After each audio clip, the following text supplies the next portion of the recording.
हमारे प्रधानमंत्री मौन रहते हैं। उन्होंने टारगेट किसको बनाया? कांग्रेस पार्टी, राहुल गांधी। तो मेन मुद्दा से भारतीय जनता पार्टी भटक रहे और भारतीय जनता पार्टी के जो सोच और विचार है उसको हम लोग उसको तोड़ने की काम करेंगे। हम झारखंड मुक्ति मोर्चा के साथ रहकर उस जुमली चुनाव में परिणाम हमारे पक्ष में आए,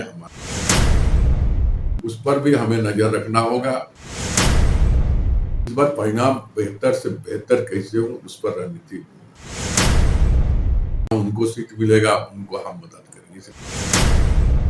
राहुल गांधी की लोकसभा सदस्यता बहाल हो गई है। अब ये कहना गलत नहीं होगा कि कांग्रेस लोकसभा को लेकर रेस हो गई है। झारखंड कांग्रेस प्रभारी अविनाश पांडे भी राजधानी रांची पहुंचे थे, बैठक में शामिल हुए और कैसे लोकसभा चुनाव में किस तरीके से कांग्रेस प्रदर्शन करेगी उसको लेकर रणनीति भी तैयार की गई है। इस वक्त हमारे साथ बातचीत करने के लिए कांग्रेस के विधायक दल के नेता आलमगीर आलम मौजूद है। बातचीत करेंगे कि लोकसभा को देखते हुए कांग्रेस भी पूरे तरीके से रेस हो गई है, क्या कुछ तैयारियां की गई है, बैठक भी हुई है, किन मुद्दों को लेकर चर्चा है? चुनाव जीतने का सबसे बड़ा ये हथियार होता है कि संगठन मजबूत, तो संगठन के मजबूती के लिए भी विशेष ध्यान दिया गया है। हमारे यहाँ पंचायत और बूथ स्तर जो अभी तक कहीं बूथ छूटा हुआ है उस बूथ को भी हमें कवर करना है। 2024 का जो चुनाव इंडिया अलायंस के तहत जो काम होने वाला है, इसीलिए हर जगह पर हम संगठन को मजबूत करना चाहते हैं।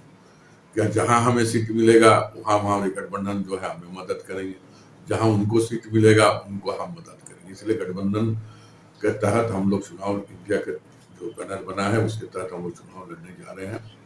और इस चुनाव में यही उद्देश्य रहेगा कि 2019 में हम लोग का परिणाम अच्छी नहीं हुई थी। इस बार परिणाम बेहतर से बेहतर कैसे हो उस पर रणनीति अपनाया गया है और इसका रणनीति आगे भी हमारा चलते रहेगा। और इसमें हम लोगों ने एक चीज जोड़ने की काम किया कि हमारे जो प्रोमिनेंट फिगर के नेता है, जैसे हमारे आदरणीय राहुल जी हो गए, आदरणीय मल्लिकार्जुन खड़गे जी हो गए, आदरणीय प्रियंका गांधी जी होंगे, वैसे नेताओं को लाकर हम लोग मीटिंग यहाँ पर कराएंगे।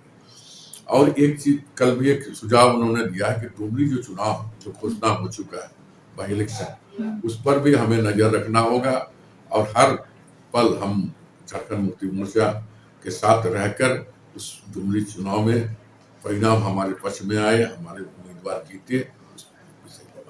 आपने भी कहा कि इंडिया के तहत आप लोग चुनाव लड़ेंगे। 25 और 26 अगस्त को मुंबई में बैठक रखी गई है, इंडिया के तमाम घटक दल मौजूद रहेंगे। कहा जा रहा है समन्वय समिति का भी गठन होगा, संयोजक का भी नाम की घोषणा होगी, क्या कुछ तैयारियां है वहाँ पर?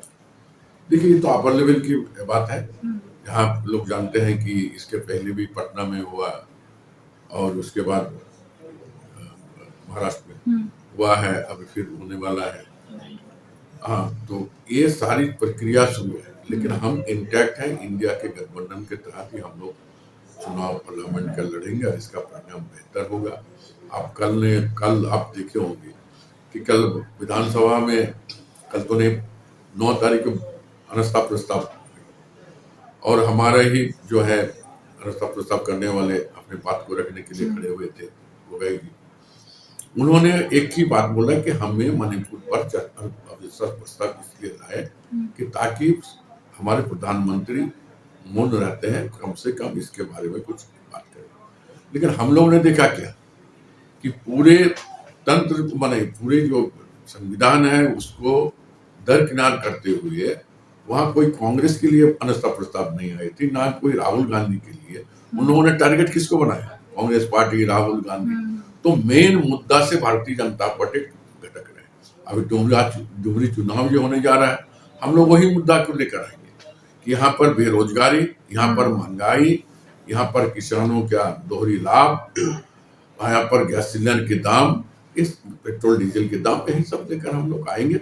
और भारतीय जनता पार्टी के जो सोच और विचार है उसको हम लोग उसको तोड़ने की काम करेंगे।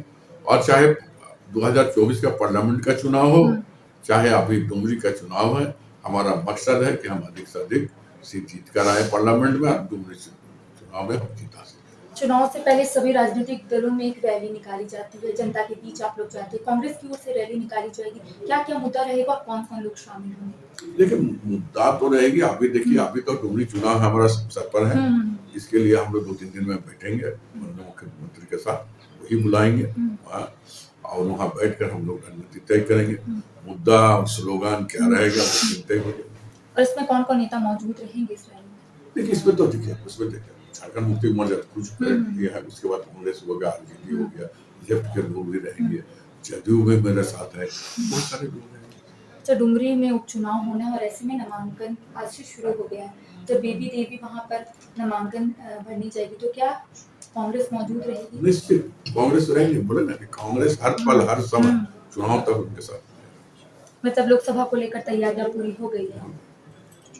और जो रैली निकलने वाली उसमें कहा जा रहा है कि कांग्रेस के राष्ट्रीय अध्यक्ष मल्लिकार्जुन खड़गे भी मौजूद रहेंगे, राहुल गांधी भी मौजूद रहेंगे, प्रियंका गांधी भी मौजूद रहेंगी। जो रैली हम लोग निकालेंगे, जो हम लोग कार्यक्रम करेंगे, उसमें हमारे बड़े जो राष्ट्रीय स्तर के नेता हैं। देखिए, जाहिर सी बात है कि लोकसभा चुनाव को लेकर सभी राजनीतिक दलों में तैयारियां लगभग पूरी हो गई है और इसी को लेकर जब हमने कांग्रेस के विधायक दल के नेता आलमगीर आलम से बातचीत की तो इनका कहना है कि कांग्रेस की ओर से भी यहाँ पर तैयारियां पूरी की जा रही है, रैलियां निकाली जाएगी और कैसे जनता के बीच में जाकर तमाम मुद्दों को रखा जाए उसको लेकर एक अहम रणनीति भी यहाँ पर आने वाले समय में तैयार की जाएगी। फिलहाल मेरे साथ इतना ही, सहयोगी के साथ करिश्मा सिन्हा, न्यूज़ 22 को रांची।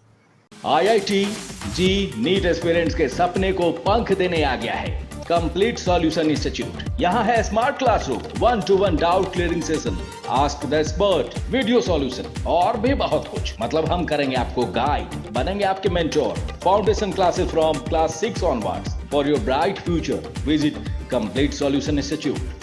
एमिटी यूनिवर्सिटी का पटना और रांची कैंपस पिछले कई सालों से लगातार शिक्षा के क्षेत्र में अनमैच्ड एक्सीलेंस प्रदान कर रही है। यूनिवर्सिटी रिसर्च एंड इनोवेशन के कल्चर को बढ़ावा देती है।